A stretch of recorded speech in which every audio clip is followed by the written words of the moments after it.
தூத்துக்குடி மாநகராட்சி பகுதியில் கோடை வெயில் தாக்கத்தில் இருந்து பொதுமக்களை பாதுகாக்கும் வகையில் குடிநீர் பந்தலை மாநகராட்சி மேயர் ஜெகன் பெரியசாமி திறந்து வைத்து பொதுமக்களுக்கு இளநீர், பதநீர், நுங்கு, தர்பூசணி உள்ளிட்ட பல வகைகளை வழங்கினார்.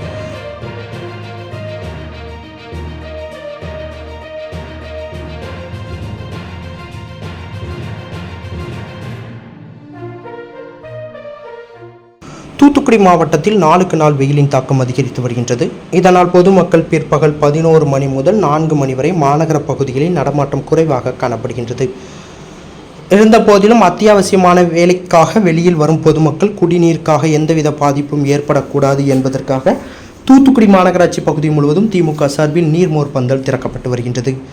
இந்த நிலையில் தூத்துக்குடி போல்பேட்டை பிரதான சாலையில் தூத்துக்குடி மாநகராட்சி மேயர் ஜெகன் பெரியசாமி, பொதுக்குழு உறுப்பினர் வழக்கறிஞர் ஜான் அலெக்சாண்டர் ஆகியோர் ஏற்பாட்டில் நீர்மோர் பந்தல் திறக்கும் நிகழ்ச்சி இன்று நடைபெற்றது. இதில் மாநகராட்சி மேயர் ஜெகன் பெரியசாமி கலந்து கொண்டு நீர்மோர் பந்தலை திறந்து வைத்து பொதுமக்களுக்கு இளநீர், பதநீர், தர்பூசணி, வாழைப்பழம், பழ ஜூஸ், நீர், மோர் உள்ளிட்டவைகளை வழங்கினார். இந்த நிகழ்ச்சியில் திமுக பொதுக்குழு உறுப்பினர் வழக்கறிஞர் ஜான் அலெக்சாண்டர், திமுக சுகாதார குழு தலைவர் எஸ். சுரேஷ்குமார், பணிக்குழு தலைவர் கீதா முருகேசன், மாநகராட்சி மண்டல தலைவி அன்னலட்சுமி கோட்டுராஜா, மாமன்ற உறுப்பினர்கள் ஜான் சிராணி, ஆர்தர் மச்சாது, மாவட்ட மின்சார வாரிய அணி தலைவர் பேச்சுமுத்து, திமுக இளைஞர் அணி துணை அமைப்பாளர் பிரதீப், முத்துதுரை, வேல்பாண்டி, மாவட்ட தொண்டர் அணி துணை அமைப்பாளர் ராமர் உள்ளிட்ட திமுகவினர் கலந்து கொண்டனர்.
செய்திகளை உடனுக்குடன் தெரிந்து கொள்ள உங்கள் கரம் டிவியை சப்ஸ்கிரைப் செய்யுங்கள், அதோடு பெல் பட்டனையும் கிளிக் செய்யுங்கள்.